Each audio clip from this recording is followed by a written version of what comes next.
अनंताय सहस्रमूर्तये सहस्रपादाक्षरवाणास्ते शाश्वते सहस्रनाम्ने पुरुषाय शाश्वते सहस्रकोटि उद्धारणे नमः।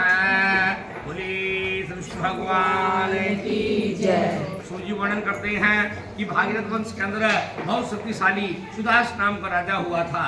उसके विवाह नाम का एक पुत्र था। ऋषि वशिष्ठ के अभिशाप से सौदास राक्षस बना। वह गंगा जी की महिमा से श्रेष्ठ परम पद को प्राप्त हुआ। ऋषि कहते हैं वशिष्ठ ने सौदास को अभिशाप क्यों दिया?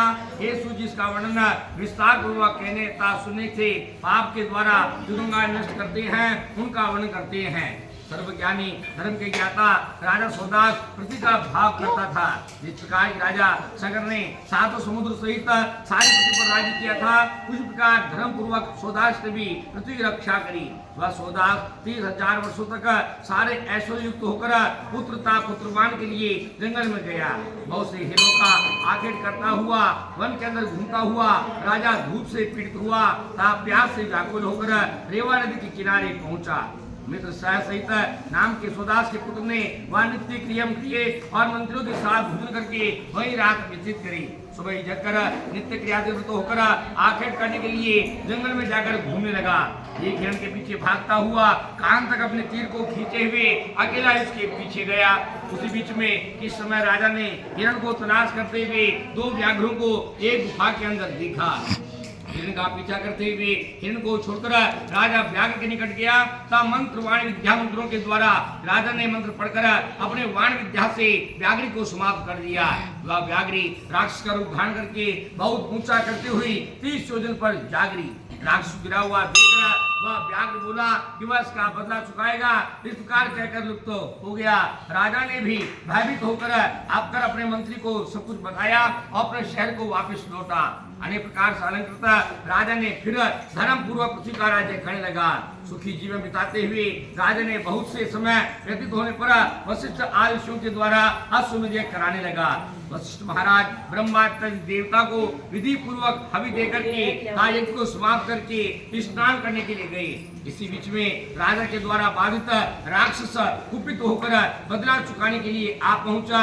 उस दुखित राक्षस की स्त्री को राजा ने उस समय मारा था जब वह अपने व्याघ्र के साथ था।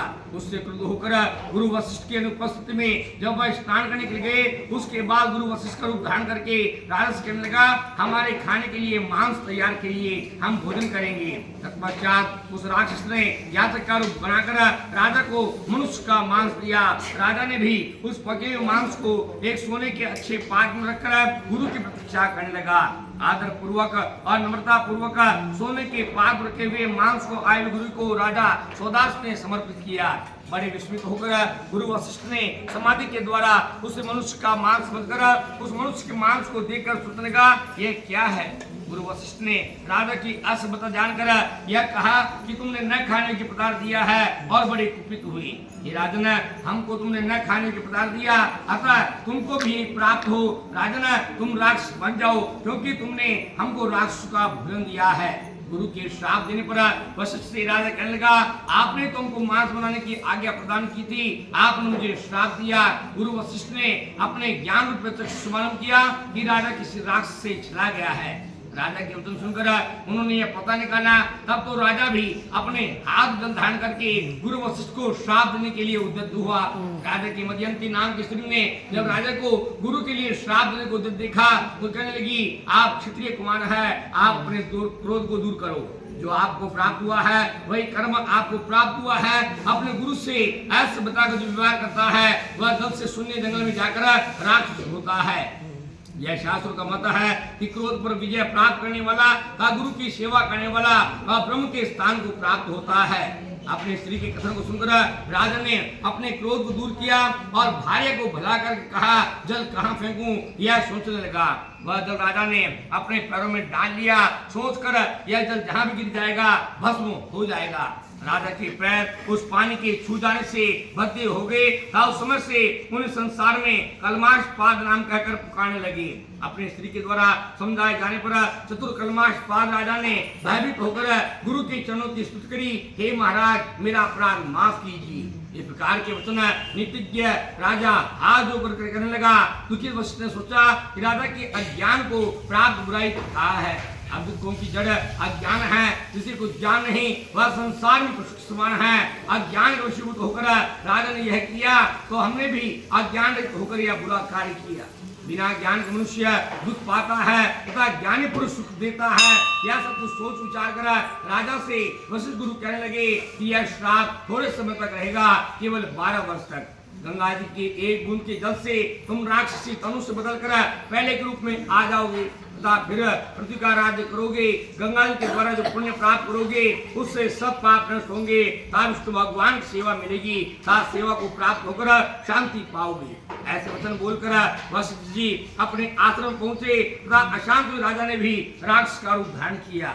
निर्जल जंगल के अंदर राजा अंधेरी रात के समान वर्ण में होकर भूख प्राप्त होकर कुपित होकर घूमने लगा। इस प्रकार से मृग पुरुष सर्व पक्षी आने के अंदर रहने वाला प्राणी को खाने वाला बन गया। नर्मदा के किनारे पर जहाँ मुनि सिद्ध निवास करते वहां पहुंचा, वहां भी मनुष्य पशु पक्षी आदि का भक्षण करता रहा। राजा ने इस समय वो सदैव डरते थे। एक बार नर्मदा किनारे पर घूमते हुए एक मुनि को एक स्त्री के साथ देखा। इस प्रकार बाघ हिरण के बच्चे को भागकर पकड़ता है, उस प्रकार भूख से पीड़ित राजा ने मुनि को जा पकड़ा। अपने पति को राक्षस में फंसा देकर मुनि की स्त्री हाथ जोड़कर मस्तक पर रखते डरकर कहने लगी, हे राजन, आप क्षत्रिय कुमार है, मुझे व्याकुल की रक्षा कीजिए। प्राण से प्रिय मेरे स्वामी को छोड़ दीजिए, ता मेरी विलास पूर्ण करो। सूर्यवंश में उत्पन्न हुए तुम मित्र से नाम के राजा हो, तुम राक्षस नहीं हो। मनुष्य से नर शून्य वन में मुझ अनाथ की रक्षा कीजिए। बिना स्वामी की स्त्री का कुछ जीवन नहीं है, हे राजन, और मैं तो नवविवाहिता हूँ। बाल वैद्य मैं न माँ को जानती हूँ न किसी और को मेरी जिंदगी कभी है जब मैं सुहागन बने रहूं। राजन, आप सब धर्म के ज्ञाता हैं, स्त्रियों की भी आप जानते हैं। मेरा पुत्र भी छोटा है, कृपया इस बंधुहीन को बचाइए। इस घने जंगल के अंदर मैं विधवा होकर किस प्रकार जीवित रहूंगी, तुम्हारी कन्या हूँ, पति दान से रक्षण करो। यानी पुरुष का विचार है कि प्राण दान की बराबरी करने वाला कोई दान नहीं होता, अतः मुझे प्राण का दान कीजिए। ब्राह्मणी इस प्रकार कहते हुए राक्षस के पैर पर गिर पड़ी। ऐसे कहकर भी राजा ने ब्राह्मण का भक्षण कर दिया। इस प्रकार बस्ती बाघ हिरण के बच्चे को खा जाता है। तत्पश्चात उस ब्राह्मणी ने बहुत अधिक शोक मनाते हुए पूर्व ही वशिष्ठ के द्वारा अभिषिक्त राजा से कुपित होकर कहा, हे राजन, जब भी तुम अपने पति के साथ रहोगे तो विनाश को प्राप्त होगी। तुमने मेरे स्वामी का नाश किया है, अवश्य तुम भी राक्षस रहो, क्योंकि तुमने मेरे स्वामी का भक्षण किया है। से कुपितावस्था में होकर ब्राह्मण ने राक्षस को श्राप दिया। राजा भी 2 श्राप से अभिषिक्त होकर ब्राह्मणी पर कोप करने लगा। हे पापिन, एक अपराध करने पर मुझे 2 श्राप से क्यों अभिषिक्त किया? हे पापिन, क्योंकि तुमने मुझे 2 श्राप दिए हैं, अतः मैं भी श्राप देता हूँ। इस जल के अंदर तुम पुत्र सहित पिशाच चूल्हे में पहुंचो। इस तरह अभिषिक्त ब्राह्मणी पिशाचिनी बनी। वह पुत्र उसका भूख से व्याकुल होकर विलाप करने लगी। दोनों ही राक्षस पिशाच बनकर जंगल में घोर नाद करने लगे। कालांतर के अंदर में राक्षस के द्वारा वित्त नर्मदा के किनारे पर एक बड़ के नीचे बैठ गए। वहां पर एक ब्राह्मण जो बड़ पर निवास करता था, जिसने अपने गुरु से कुपित होकर राक्षस का जन्म पाया था, वह संकट में संसार का बहुत विरुद्ध था। बहुत क्रोध करता हुआ पिशाच को देखकर कहने लगा, मेरी योनि को पहुंचकर या किस लिए आए हो? तुमने ऐसा कौन सा पाप किया, इस अवस्था को प्राप्त हुए हो? सोदास ने उसके कथन सुनकर अपने ब्राह्मण की सारी कथा सुना दी। तत्पश्चात दैत्य कहने लगा कि सोदास कहा, हे भाग्यशाली, आप कौन हैं? वैसे तो हमारे मित्र हो, कृपया प्रेम पूर्वक विस्तार में बताइए कि आपने पहले क्या किया था। 7 करोड़ युक्त का उस मनुष्य का निवास नरक के अंदर होता है, जो अपने मित्र तथा सहचारी के साथ कपट करता है। मित्र के साथ कपट कभी भी नहीं करना चाहिए, क्योंकि मित्र को देखने मात्र से ही सारे दुख से छुटकारा मिलता है। बड़ के पेड़ के तले बैठकर ब्राह्मण ने जिससे सोदास प्रश्न किया था, बड़े प्रेम पूर्वक धर्म से लगा कि अब हम अपने पहले मगध राज्य के अंदर वेद पंडित सोमदत्त नाम का ब्राह्मण था। धर्म के अंदर मेरी बड़ी अधिक श्रद्धा थी। हे भाग्यशाली ने, मैं अपनी विद्या गर्भ के द्वारा अपने गुरु को उदास किया, अतः मैं जन्म को प्राप्त हूँ।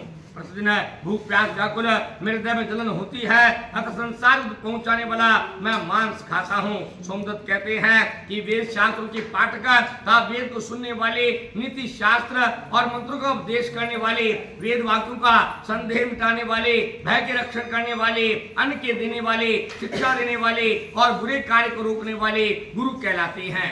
आपने सबके सामने गुरुओं को बताया, इनकी पूजा तान को प्रणाम होता है। कलमास पाठ करने लगा। आपने जो इतने सारे गुरुओं का वर्णन किया है, यह सब छोटे हैं या बड़े, इनका वर्णन कीजिए। सोमनाथ कहते हैं, हे ज्ञानी, क्योंकि तुमने प्रश्न किया, अगर तुम्हारा कल्याण करेंगे।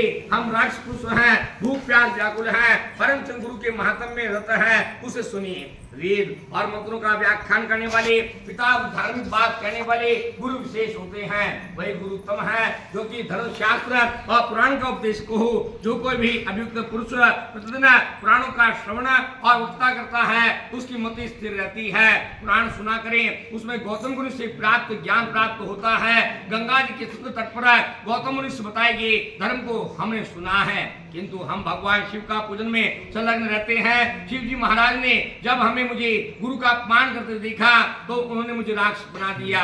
जो कुछ धर्म का होता है, पुण्य होता है, वही श्रेयकर होता है, वह सब गुरु के अपमान करने से विनाश को प्राप्त होता है। इसी बीच में गर्ग नामक ब्राह्मण, जो कलिंग प्रदेश का निवासी था, आप पहुंचा। वह भगवान शिव का नाम जपता करता हुआ कंधे पर गंगा जल रखा हुआ आ रहा था। साथ साथ में दोनों उस गर्ग नामक ब्राह्मण को देखकर कहने लगे, चलो हमारा भोजन तो आया। ऐसा कहकर बाएं फैलाकर दौड़ पड़ी। गर्ग ब्राह्मण कहे हुए नाम को सुनकर ब्राह्मण के निकट जा पहुंचे और दूर से कहने लगे, राक्षस बोली, मंगलकारी महात्मा, आपको प्रणाम है। आपको भगवान शिव का नाम बड़े संकट से बचाता है। हमने तो करोड़ों ब्राह्मणों को भक्षण कर डाला। हमारा राक्षस युगल शंकर भगवान की महिमा से शांत हुआ है।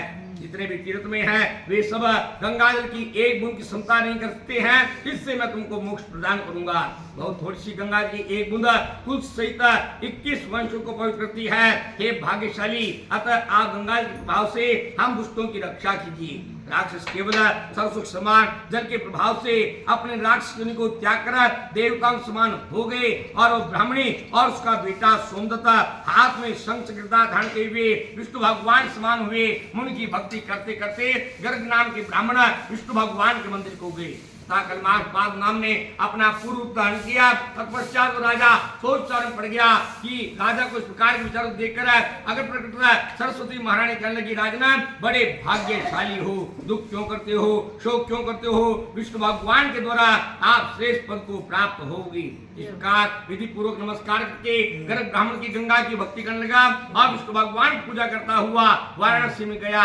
तो भगवान कहते हैं कि इसको याद करते हुए, गंगा जी का भोग करते हुए जो पुरुष मोक्ष को प्राप्त करता है, जो गंगा जी का महात्म्य सुनता है और कहता है, मनुष्यों और पाप छुटकारा पाकर गंगा जी केवल याद करने से ही जिसकी पार ब्रह्मा विष्णु शिव आदि देवता नहीं पाते हैं, ब्रह्मलोक में जाता है। एक बार भी यदि मनुष्य इतना कहे गंगा गंगा, तो भी पापों को त्याग कर ब्रह्मलोक को प्राप्त करता है। जो पुरुष इस पाठ का पाठ किया करेंगे, उन्हें भी उतना ही फल प्राप्त होगा जितना कि गंगा जी के अंदर स्नान करने से फल प्राप्त होता है। बोली कृष्ण भगवान की जय। श्रीमन नारायण नारायण नारायण श्रीमन नारायण नारायण भगवान नारायण नारायण नारायण भगवान नारायण नारायण लक्ष्मी नारायण